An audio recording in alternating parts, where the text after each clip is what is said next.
Why would you abuse an 18-month-old child? Well, for a start, I didn't. How old was she? I don't want to get into any of that yet. Right, okay. Whether that child was 18 months, 2 years, 3 years, or perhaps we're mixing it up with a 9-year-old child or an 11-year-old girl, 12-year-old girl. You've done it to all of them, haven't you? All right, I will go back to this now. No comment.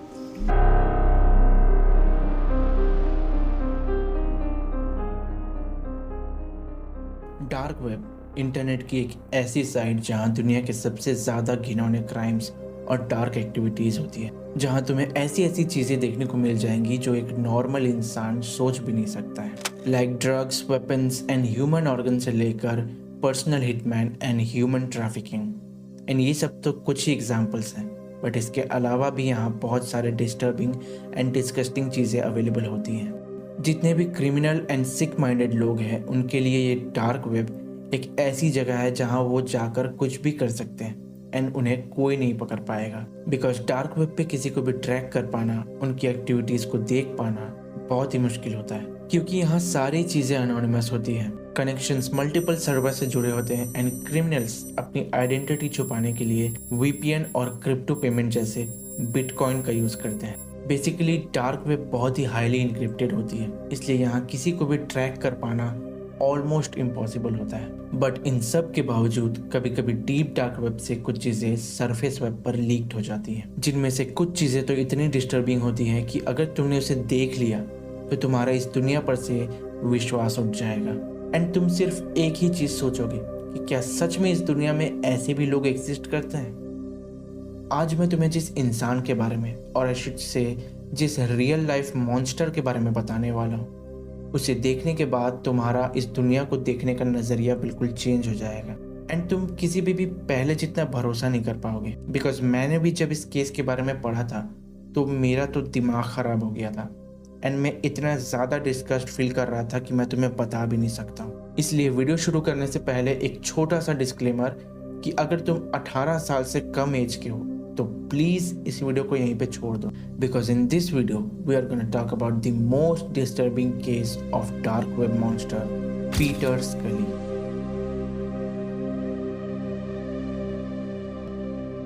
Dark web जो पूरे internet का सिर्फ 1% है, but यही 1% सबसे ज़्यादा mysterious and dark चीज़ें contain करता है एंड उन्हीं में से एक चीज़ है स्नफ मूवीज़। स्नफ वीडियोस या स्नफ मूवीज़ एक ऐसी जॉनर है जहां रियल इंसानों को जान से मारते हुए, उन्हें टॉर्चर करते हुए एंड उनके साथ सेक्सुअल इनकाउंटर्स करते हुए दिखाया जाता है फॉर एंटरटेनमेंट पर्पस। यस, तुमने सही सुना, कुछ ऐसे भी सिक माइंडेड लोग होते हैं जिन्हें इस टाइप की स्नफ मूवीज़ देखकर प्लेजर फील होता है एंड वो इन स्नफ मूवीज़ को देखने के लिए कितना भी पैसा देने को तैयार होते हैं। एंड जो इन स्नफ मूवीज़ के क्रिएटर होते हैं उनके बीच में काइंड ऑफ कंपटीशन चलते रहता है कि कौन सबसे ज़्यादा डार्कर और डिस्टर्बिंग वीडियो बना सकता है। बिकॉज वीडियो जितनी ज़्यादा डिस्टर्बिंग और डार्क होते जाती है, उन्हें देखने वाले व्यूअर्स को उतना ही ज़्यादा प्लेजर फील होता है। उन लोगों को अलग अलग तरीके से टॉर्चर होते देखकर अराउज्ड फील करते हैं, उन्हें ये सब देखकर मज़ा आता है। इंटरनेट पर ऐसे कई सारे वीडियोस हैं जो डीप डार्क वेब से लीक्ड हो गई थी एंड जो बहुत ही ज़्यादा डिस्टर्बिंग थी, बट उनमें से जो सबसे ज़्यादा डिस्टर्बिंग वीडियो थी उसका नाम था डेज़ीज डिस्ट्रक्शन। डेज़ीज डिस्ट्रक्शन, ये नाम सुनकर शायद तुम्हें कुछ हद तक अंदाज़ा हो गया होगा कि इस वीडियो में क्या हो सकता है। तुम्हें शायद लग रहा होगा कि इस वीडियो में कोई डेज़ी नाम की लड़की होगी जिसे टॉर्चर किया जा रहा होगा and you are kind of right, but the real truth is even more disturbing and disgusting कि मुझे वो बोलने में भी अजीब लग रहा है। बिकॉज इस वीडियो में जो लड़की थी वो बस 18 महीने की थी, just an 18 month old child. अब सवाल ये है कि आखिर इस वीडियो में इस बच्चे के साथ हुआ क्या था। एंड ट्रस्ट मी, इस वीडियो में जो कुछ भी हुआ था वो ना तो मैं तुम्हें अपने ज़ुबान से बता पाऊँगा और ना ही तुम उसे अपने कानों से सुन पाओगे। इसलिए आगे वीडियो में मैं एक आर्टिकल लगा दूंगा and if you are curious about what happened in that video then you can read that article.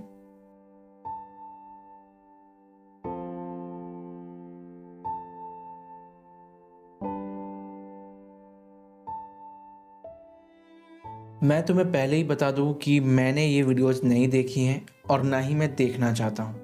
And अगर तुम में से कोई इन वीडियोस को देख रहा है या इन वीडियोस के बारे में सर्च कर रहा है, उन्हें देखने की कोशिश कर रहा है, then trust me there is something wrong with you. Because तुम्हें नहीं पता कि अगर तुम इन वीडियोस को देखते हुए, इनके बारे में सर्च करते हुए या इन्हें शेयर करते हुए पकड़े जाते हो तो तुम्हारे साथ क्या होगा। अब तक तुमने सारी डिटेल्स पढ़ ही ली होगी कि उस वीडियो में क्या हुआ था, बट अब भी सवाल ये था कि आखिर इन सब के पीछे था कौन एंड वो इतनी हॉरिफाइंग चीजें क्यों कर रहा था। पीटर गेराल्ड स्कली, ऑल्सो नोन एज पीटर स्कली, born in मेलबर्न, ऑस्ट्रेलिया, जनवरी 13, 1963 के दिन। पीटर स्कली बचपन से ही बहुत ज़्यादा वियर्ड था। उसके जितने भी नेबर्स एंड फ्रेंड्स थे उन सभी को पीटर में कुछ अजीब लगता था, बिकॉज वो किसी से भी उतना बात नहीं करता था एंड हर वक्त अजीब बिहेव करता था। लेटर ऑन जब पीटर बड़ा हुआ तब वो अपने वाइफ और 2 बच्चों के साथ मेलबर्न में ही रह रहा था, मगर इस समय तक उस पर बहुत सारे क्रिमिनल चार्जेस लग चुके थे because he was involve in over 100+ scam and fraud cases. And उनमें से एक प्रॉपर्टी स्कैम तो $2.68 मिलियन से भी ज़्यादा का था। $2.68 मिलियन यानी करीब 22-23 करोड़ रुपए। पुलिस ने जब और इन्वेस्टिगेट करा तो उन्हें पता चला कि पीटर स्कली इन सभी स्कैम्स के अलावा भी बहुत सारी इनलीगल एक्टिविटीज़ में इन्वॉल्व था। मगर जब तक पुलिस उसे पकड़ने उसके घर जाती उससे पहले ही वो अपनी बीवी बच्चों को छोड़कर ऑस्ट्रेलिया से भाग चुका था। पीटर स्कली पुलिस से बचते बचाते मनीला फिलीपींस आ चुका था, बट यहाँ आके भी वो अपनी हरकतों से बाज नहीं आया था। फिलीपींस में रहते हुए पीटर स्कली एक लड़की से मिला जिसका नाम था कार्मेन एल्वारेज एंड उसने उसे अपनी गर्लफ्रेंड बना लिया, या फिर मैं कहूँ अपनी शुगर बेबी बना लिया। जिनको नहीं पता कि शुगर बेबी क्या होती है, शुगर बेबी बेसिकली मीन्स कि कोई एक आदमी, एक लड़का किसी लड़की को वो सब कुछ देता है जो वो चाहती है, पैसे, shopping, car, everything, anything, and बदले में वो पर्सन उस लड़की को कैसे भी यूज़ कर सकता है। वो उसे अपनी गर्लफ्रेंड बना सकता है, उसे अपनी कंपेनियन बना सकता है, या फिर उसे सेक्स के लिए यूज़ कर सकता है। Basically he can do anything with her. Carmen करीब 15-16 साल की थी और पीटर स्कली 40+ एज का था, बट फिर भी पीटर उसे जो कुछ भी करने को कहता कार्मेन वो चुपचाप कर देती। एंड आई मीन कुछ भी, because she has no other choice. Peter Scully उसे अलग अलग तरीके से टॉर्चर करता, उसे सेक्सुअली असॉल्ट करता एंड ऐसी ऐसी चीज़ें करता जो मैं तुम्हें कैमरा के सामने बता भी नहीं सकता हूँ। पीटर स्कली ने कार्मेन को एक निक नेम दिया था जो था एंजल। एंड उसके साथ इतना सब कुछ करने के बाद जब पीटर स्कली का मन कार्मेन से यानी एंजल से भर गया तब उसने एक और प्रोस्टिट्यूट को बुलाया जिसका नाम था लिजेल मार्केलो। एंड पीटर ने उसे भी एक निकनेम दिया जो था लवली। अब ये 2 लड़कियां बहुत ही खास गर्लफ्रेंड या फिर मैं कहूँ स्लेव बन चुकी थी पीटर स्कली की, लवली और एंजल। ये 2 नाम याद रखना बिकॉज ये बहुत ज़्यादा इंपॉर्टेंट है। अब पीटर स्कली के पास 2 लड़कियां थी जो उसकी स्लेव थी एंड वो पीटर स्कली की हर एक बात मानती थी, जैसे पीटर ने उन्हें पूरी तरह से कंट्रोल कर लिया था। पीटर स्कली ने एक दिन डिसाइड किया कि वो तीनों यानी पीटर स्कली, एंजल एंड लवली फिलीपींस के ही एक शहर मालाबली में शिफ्ट हो जाएंगे और वहाँ जाके एक नया बिजनेस स्टार्ट करेंगे। अब ये कौन सा बिजनेस था ये ना तो एंजल को पता था और ना ही लवली को, मगर पीटर स्कली अच्छे से जानता था कि वो क्या करने वाला था। पीटर स्कली का प्लान था कि वो तीनों मिलकर फिल्म्स बनाएंगे और कोई ऐसी वैसी फिल्म्स नहीं बल्कि हार्डकोर फिल्म्स। हार्डकोर एक ऐसी जॉनर जिसके बारे में मैं बिल्कुल भी एक्सप्लेन नहीं करना चाहूँगा because I think it's the most disgusting and disturbing thing on the internet. The darkest web नाम की एक फेमस बुक है जिसके अंदर ये जो जॉनर है हार्डकोर, इसके बारे में एक स्पेसिफिक डेफिनेशन दी हुई है एंड उसे पढ़ने के बाद तुम्हें खुद ही अंदाज़ा हो जाएगा कि हार्डकोर क्या चीज़ है।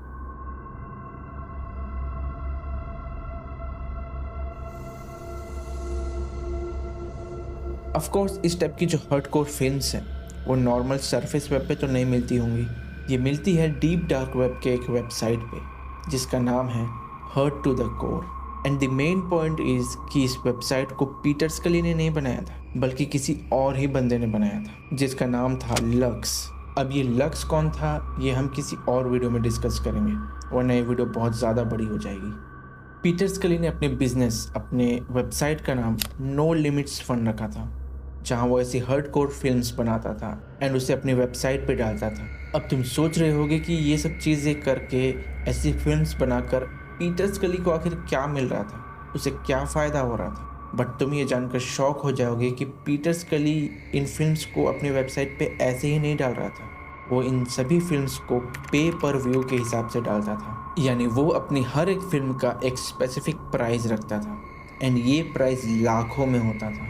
यू माइट थिंक कि आखिर इन सभी वीडियोस को देखने के लिए इतने पैसे कौन ही देता होगा, मगर तुम्हें ये अंदाज़ा भी नहीं है कि कितने सारे ऐसे लोग हैं जो ऐसी फिल्म्स देखने के लिए लाखों रुपए देने को तैयार हैं। इस बात का अंदाज़ा तुम इससे लगा सकते हो कि जो डार्क वेब पे वेबसाइट थी हर्ट टू द कोर, उस पर डेली पे कम से कम 5 लाख लोग विजिट करते थे डेली।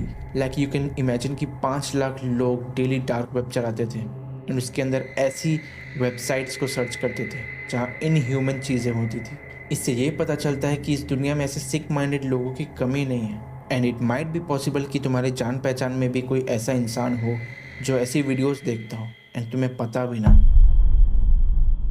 तो पीटर स्कली को अब ये अच्छे से समझ आ चुका था कि वो ऐसी डिस्टर्बिंग फिल्म्स बनाकर किस हद तक पैसा कमा सकता है, इसलिए उसने ये बिजनेस जारी रखा।